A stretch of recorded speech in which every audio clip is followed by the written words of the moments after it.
and welcome to this episode of ArtsAbly in Conversation. My name is Diane Collin. I am a white woman with short brown hair, blue eyes, and glasses, and today I wear a dark blue shirt over a dark blue top.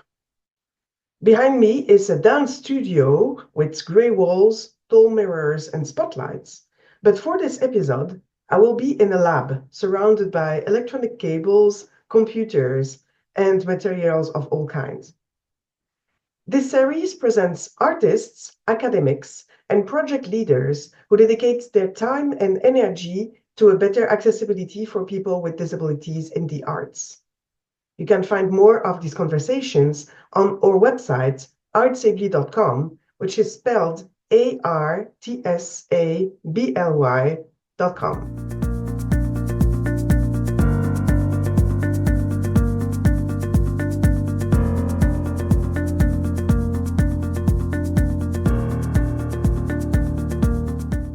Today, ArtsAbly is in conversation with David Bobier, a Canadian media artist, founder of VibraFusionLab in Hamilton, Ontario, in Canada.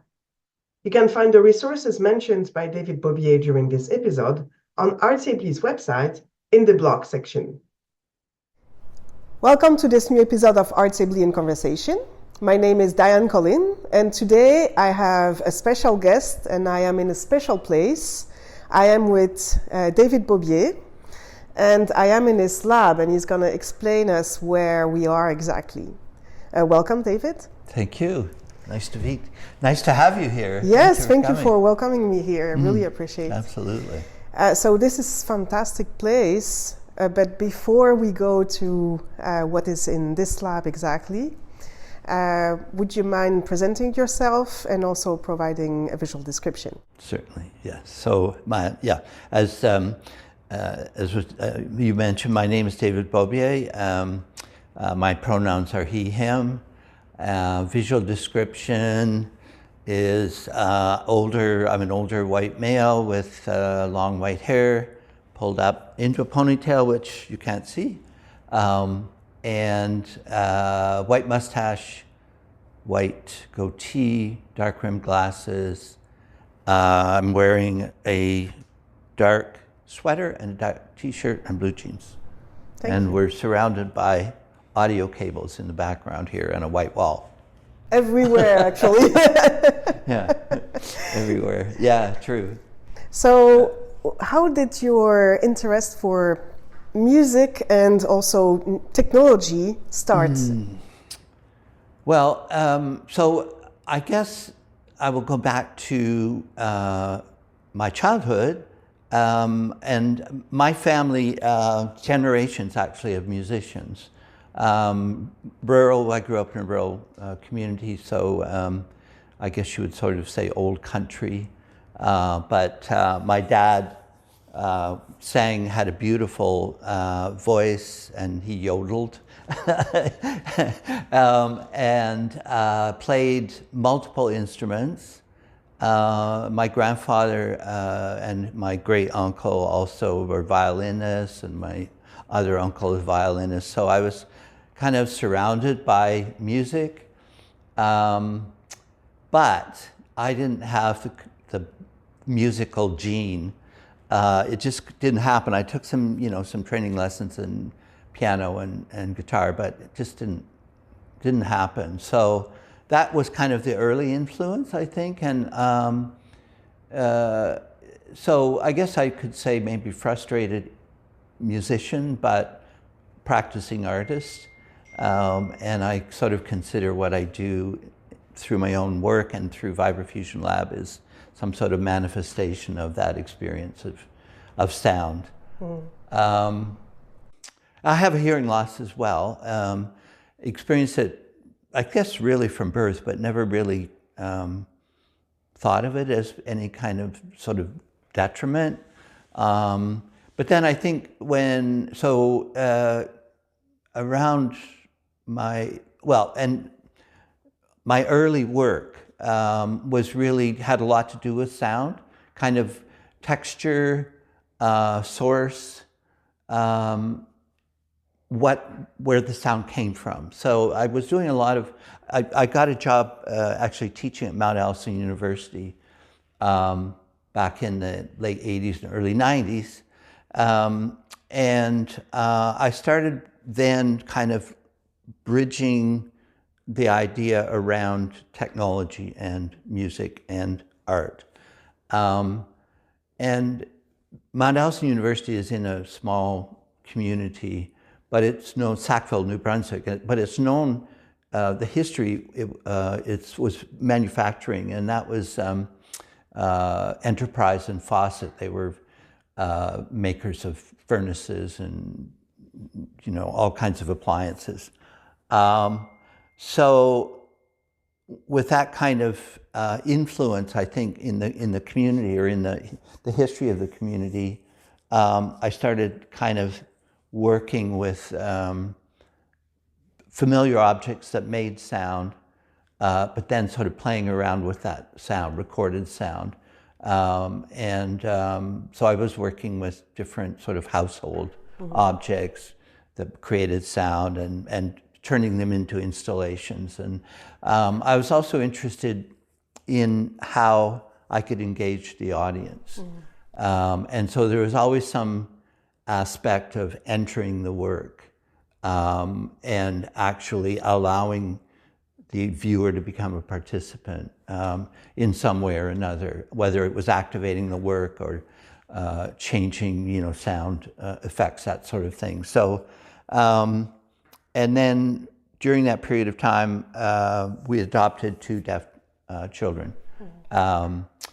And they were age 2 and 10 months. And so the whole period of raising them,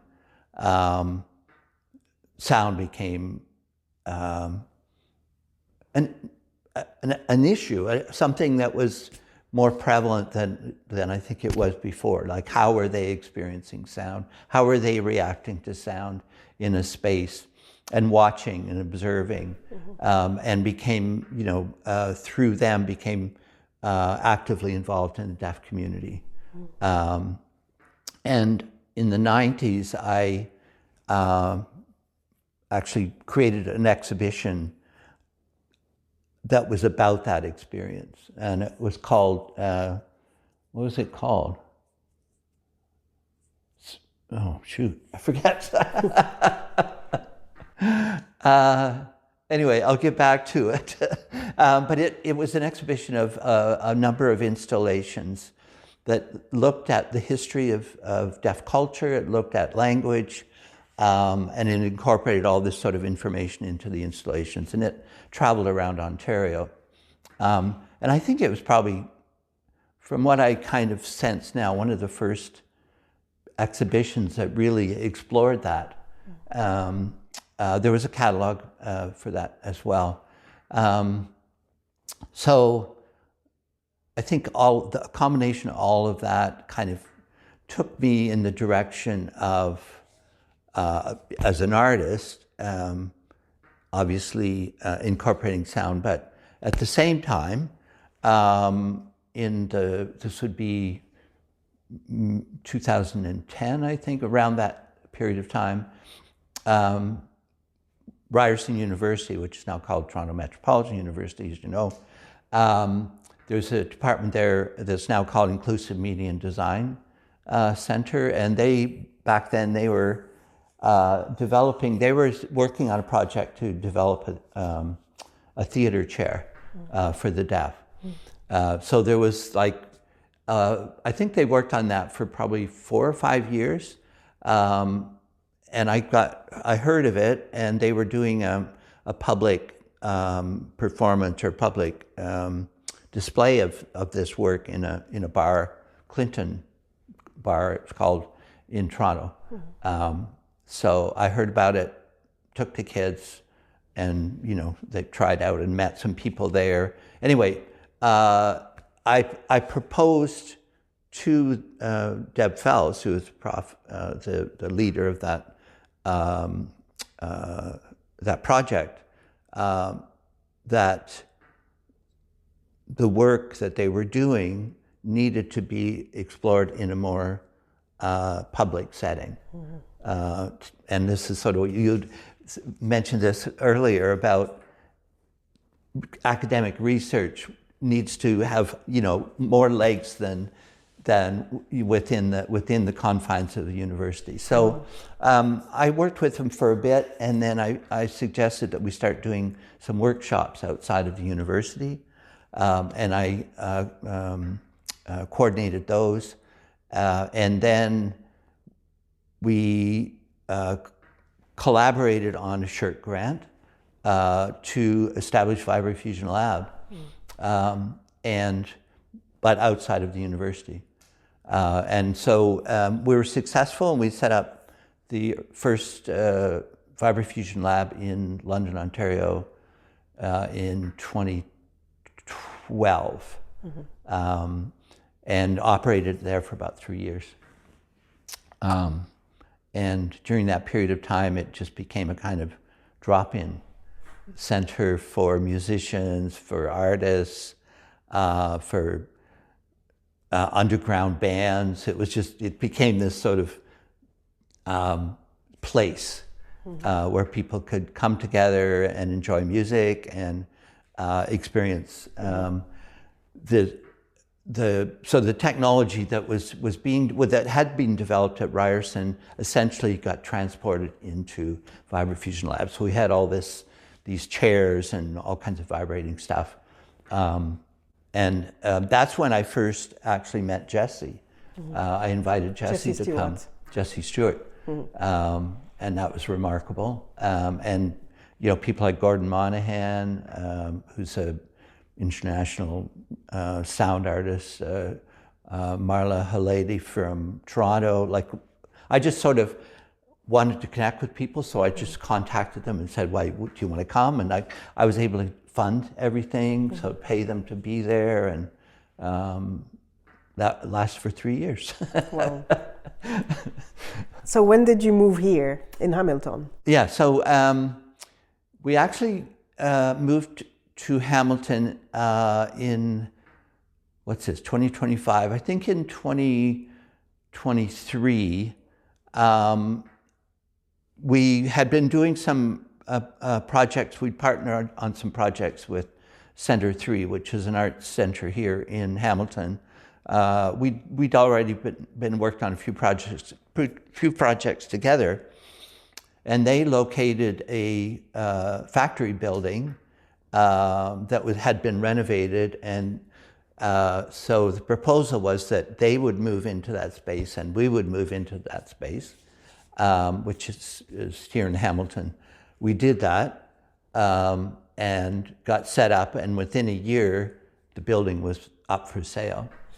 So that ended that whole, and it was amazing. It was like 5,000 square foot space, all open, windows, everything. Anyway, it was great.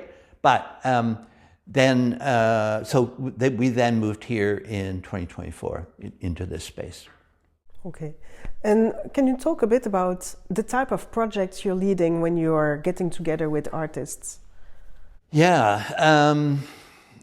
Gosh, it varies quite a lot from one artist to another. So we've started offering residencies here. Last fall we had 2 sets of residencies, but a lot of projects start from people coming to us. So I'm just trying to think. We worked with a deaf performance artist in Edmonton on he was working on a project, a performance piece that was called Carbon Movements, and it, you know, was sort of exploring or addressing the climate situation. But for that project, we built a raised stage and motorized the stage underneath, and the stage was covered with about 2 inches of black rice, and this was a full-size stage. So the motors would be activated and the black rice would move based on the vibration of the motors. So that was kind of one one project that came to us. Another one is a double leg amputee circus aerialist, Erin Ball, who you, Erin, I think everyone knows about Erin, and her partner, Maxime Beauregard. We've done 2 workshops with them already. And with them, we're exploring their movement in the air and tracking it and allowing that motion, that movement to either create sound or activate sound. But what the direction we're going with that is that we're able to monitor her heartbeat, and so that we're using the heartbeat as a sound element for the piece. And as she moves, the movement changes, but also the heartbeat changes itself as she moves. So we're not quite sure where that's going to end up, but that's the direction that's going. We just started Travis Knight, who is a professional tap dancer, was just here a few days ago. And we're going to be working with him and another tap dancer. And the intention there is to place contact mics or piezo's under the metal part next to the sole of the shoe, so that their tap and the movement of their foot will activate or change the sound that we're recording from the board that they're tapping on. So, yeah, that's one. We worked with a burlesque group of intellectually delayed performers in Calgary. Was never worked in burlesque before, but amazing, just amazing, creation and art form happening in that sort of area of the arts.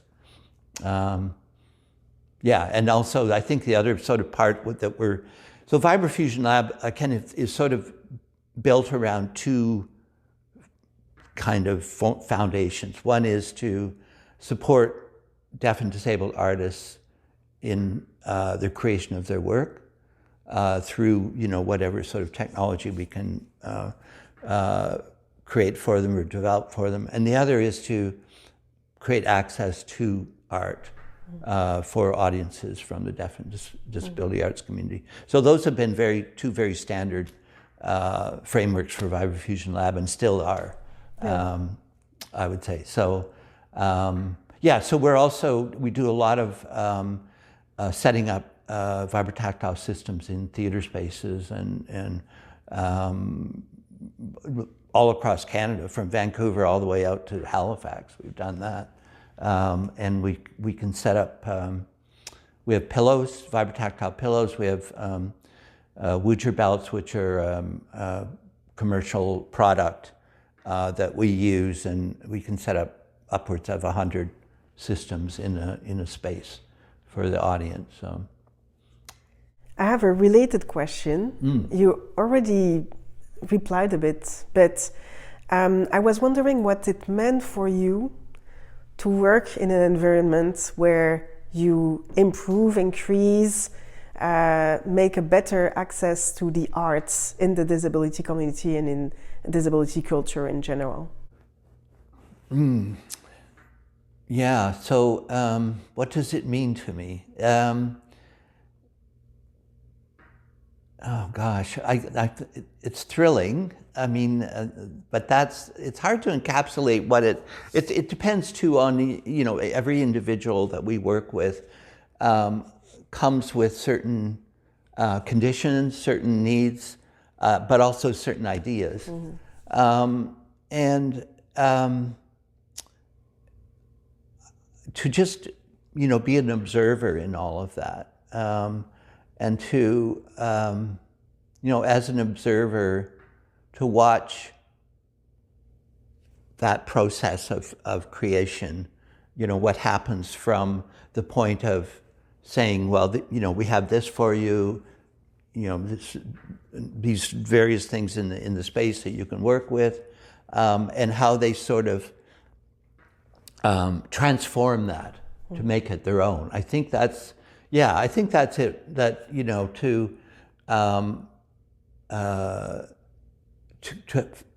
for them to find that sort of direction, and to be able to observe that and to be able to support it.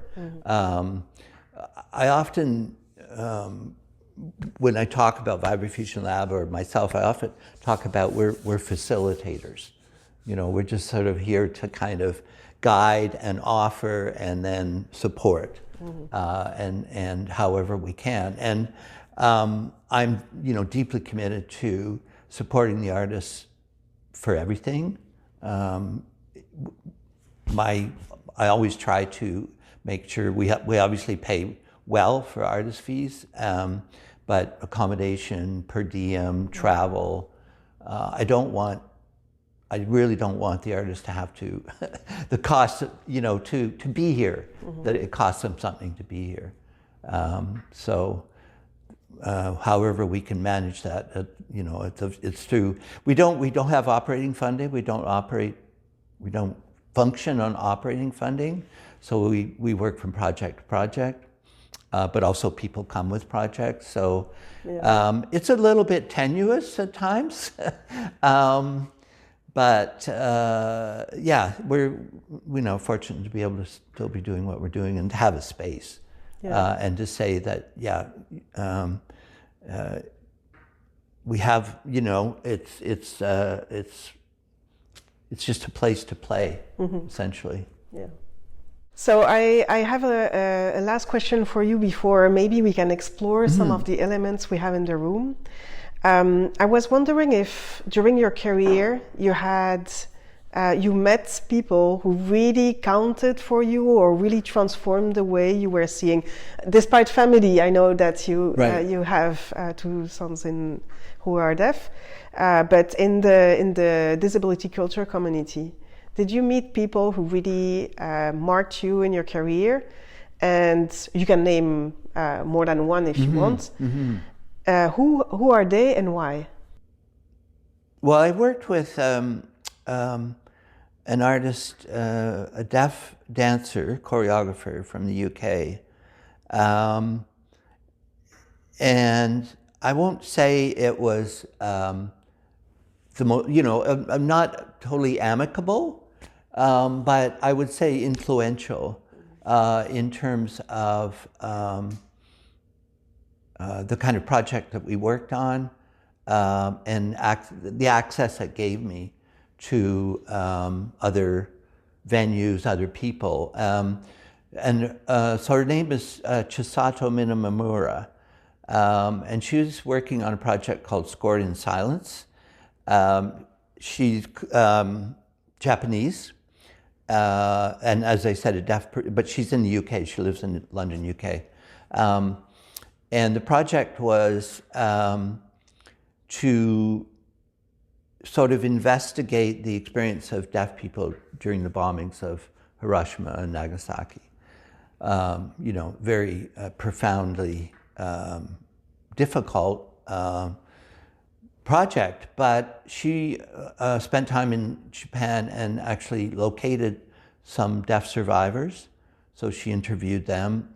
There was also some earlier footage from interviews that she was able to obtain, but one of the things that she discovered was that, and at that period of time, it wasn't unusual for deaf people or people with disabilities to be, kept in a room, essentially, or institutionalized. So the truth of the matter was that deaf people didn't even know there was a war going on. They were so isolated from the world around them. And when the bombings happened, the instant that it happened, it was this amazing kind of experience for them, right? They didn't know what it was, but deeply affected. Obviously, some were injured, some were, one fellow talks about how he was, sort of thrown, across a space. But anyway, so she did a whole piece around that. And it toured in. We had it here in Toronto and Hamilton. I don't know if you had a chance to see it. Yes. You did, okay. So you know exactly what I'm talking about. But anyway, also, so it toured in the UK too, and then it ended up at the Edinburgh Festival. So that experience of the touring was really interesting to me, because theater has always intrigued me. What happens in the background really intrigues me, and so that was interesting. But I would say Jesse Stewart, in a very different way, just his personality, his calmness, his peacefulness, his amazing ability, gosh, so many. Janelle Rouse, I think, for sure. Very, very influential, close friend. I think a lot of people that still have, influenced me are close friends. And it's hard to sort of come up with one or two people. I think that everybody I worked with influences me and kind of drives me forward, keeps my passion going for what I'm doing, and the surprise of what's coming next, because we never know. And the thrill of, I always say I create the projects and create the problems, and Jim is here to fix them. So Jim, I should mention, Jim Ruxton is a media artist and an electronics engineer, lives here in Hamilton, and he came on board VibraFusionLab about 6 or 7 years ago, and has been really the sort of the problem solver, I think. I didn't grow up with that sort of tech background, so it's really, I think the partnership has really moved VibraFusionLab forward in leaps and bounds in terms of what we can, how we can respond to people with what their objectives or goals or ideas are when they come to us. So, I would say Jim as well, a key person in terms of where we are, and yeah. Thank you. So I'm just looking around, and there are so many ways of exploring what vibration in sound is in this room where we are in this lab. So I was wondering if you could present some of the elements that are here, and we are going to move to the different places where they are. Sure. Yeah.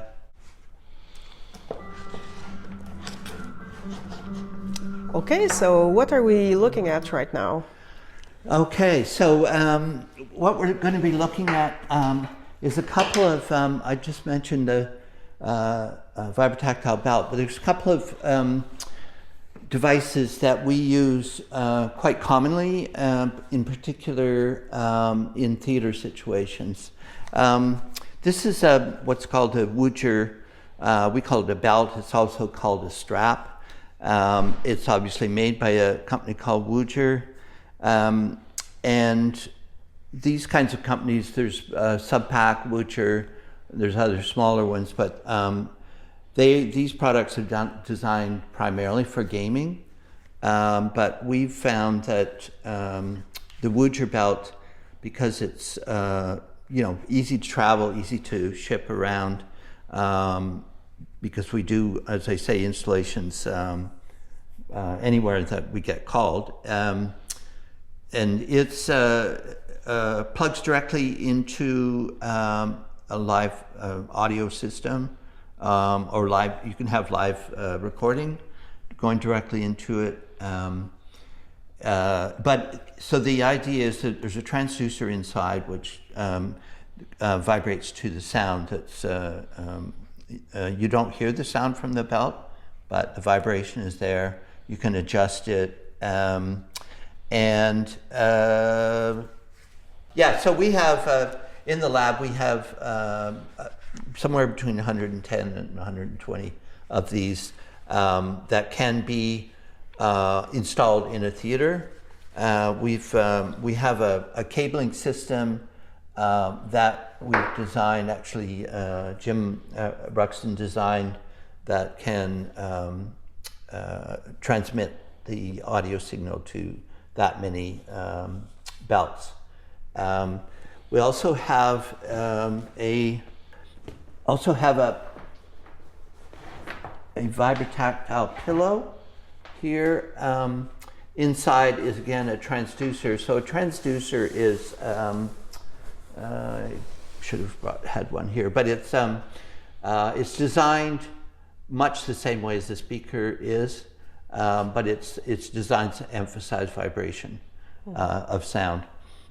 So inside of the pillow is a transducer, and it's wired to just a small mini amp here, which is connected to my computer.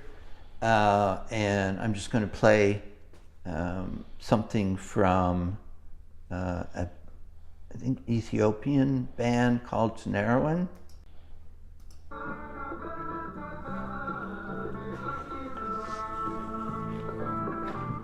So with the pillows, there is sound and vibration. I think you can hear the sound coming out of it now, but these are designed, they're soft, so they're easy to hold, they're very comfortable to hold. I really put a lot of emphasis on developing the pillow idea during COVID. And we also, at that time, were working on a handheld system. The idea being that we want to reduce costs of this kind of technology so that people could actually purchase them for their own personal use. And something like this, or any of these systems, can be hooked up to your entertainment systems at home. So you could be watching a movie and holding one of these pillows, or listening to your favorite album and holding one of the pillows.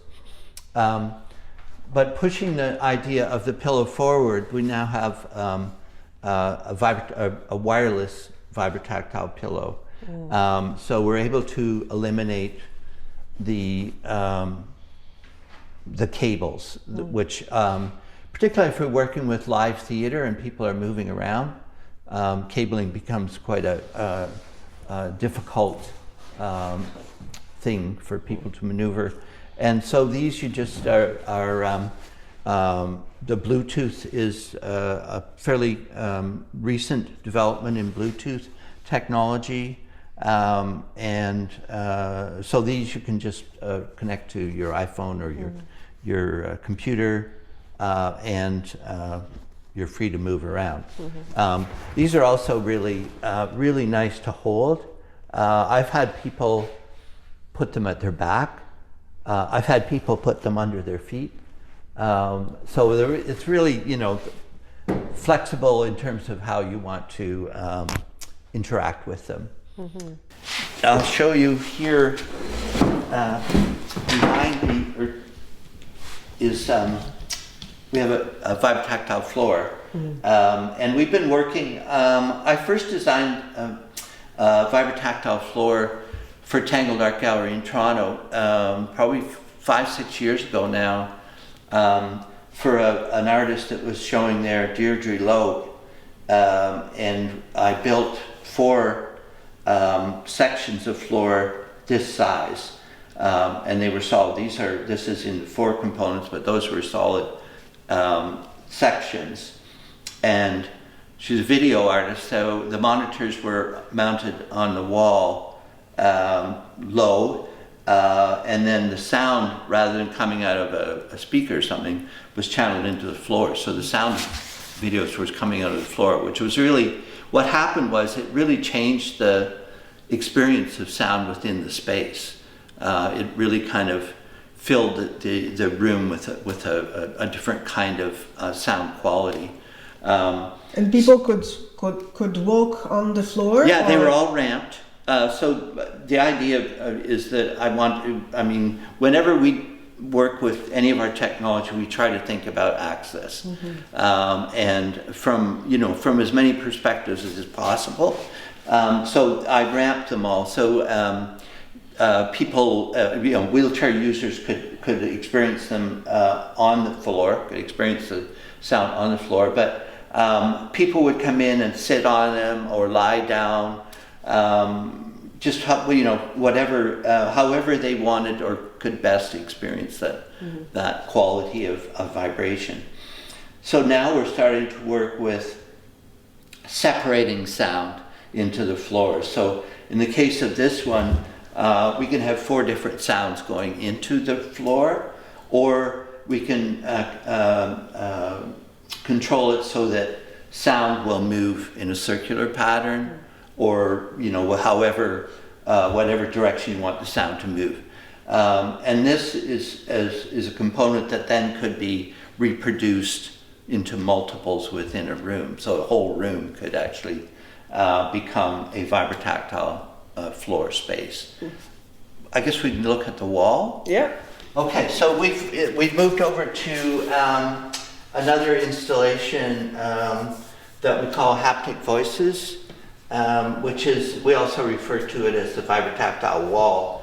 But the idea came out of the period of COVID, when first of all there was the Canada Council, Ontario Arts Council were able to receive funding to support artists during COVID, and we wanted to develop something that connected, the idea of connection. So Haptic Voices is a wall, vibratactile wall, that's made up of 10 transducers. So each of these is a transducer. The design also allows for the transducers to move independently, sideways, and these can move up and down. So to adjust to height, to body type, as much as possible. And also these, they're mounted on rubber bands, so that as you lean against it, it tends to sort of form to the body. So if I were to lean against it, the idea is to adjust it to sort of your shoulder area.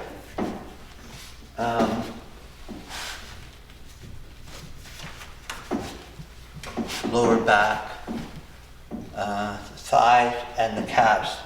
And then just lean back, so you can put your full body back into it, and it's very strong. And then we have a iPad that's programmed so that you can control the sound and vibration. We've now commissioned, I think, about 5 artists or musicians to create work for the wall. The other feature is that, again, back to the idea of connecting, was to set up a website where people could go onto their website, or go onto their laptop, open up the website, and voice into their laptop, for instance, and they're anywhere in the world, and their voice would be transmitted to the wall, and you'd feel their voice. And we'd set up a camera so that through the website, the person creating the sound could see the reaction of the person leaning against the wall. It also has an intensity adjustment, and right now we have 3 compositions on this control. We've got a piece by John Zasky, a Toronto-based composer, We have a piece that Jim Ruxton created himself, and he actually created while he was leaning against the wall, which is, you know, the sort of the ultimate experience, I guess, in terms of when your instantaneous feedback. And then Elise Ni Rian is a deaf composer Irish composer living in the UK. And I'll just demonstrate. So that's moving independently through 10 channels on the wall. So as you lean against it, you're getting 10 points of sensation, vibratactile sensation.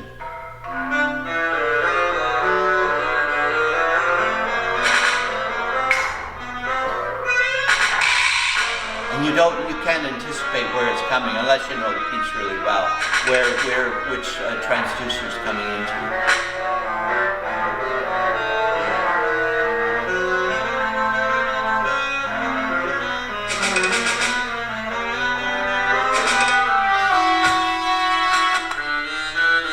So that gives you an idea of, you can also, like we could have 10 musicians or 10 instrumentalists playing live and channel them independently into each of the transducers. So yeah, I think it has a lot of possibilities yet. I think I mentioned earlier, one of the things we're looking at in terms of this concept is to condense it so that it was something that could be transported and easily placed in the back of a wheelchair or a chair for that matter. So that we recognize that even though we've considered accessibility with this, it's still inaccessible for some people. So we're very conscious of that and always trying to adapt and figure out how we can make it more available. Mm-hmm. Well, thank you so much for welcoming me in that amazing space. And so what are you working on specific projects right now, or? Yeah, well, I guess I think first up is a trip to New York City. We're working with the Parsons School of Design there, and their sort of year-end fashion show is happening. So I'm going. We've already shipped all the stuff over there. So we're setting up a system of 25 vibratactile belts for the audience to get an added sensory experience of the fashion show. So that's going to be,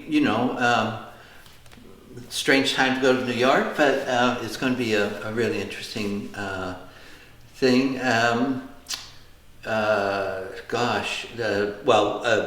mentioned Aaron Ball. We're continuing to work with Aaron Ball. We're working, again, an ongoing project with Vanessa Dion Fletcher, who's a Lenape artist in Toronto. She's working on an exhibition that would be happening at what was the Art Gallery of Windsor. It's now called Art Windsor Essex. I've said there's lots more happening. I think just referring back to what I'd said earlier around some of the projects that are tend to be ongoing. It's rare that we have, everything gets wrapped up in one session. So typically what happens in one leads to another. And so, many of our projects last over, multiple years. Well, thank you again. And I'm sure we will see each other in one project or another. Definitely have a feeling we will. Yeah, now that I have a better sense of what your illustriousness is all about, which seems to be fascinating. And and yeah, absolutely. I think there's really a lot of connections with what you're doing, and would love to. Well, thank you. Okay, thank you very much. That's my pleasure.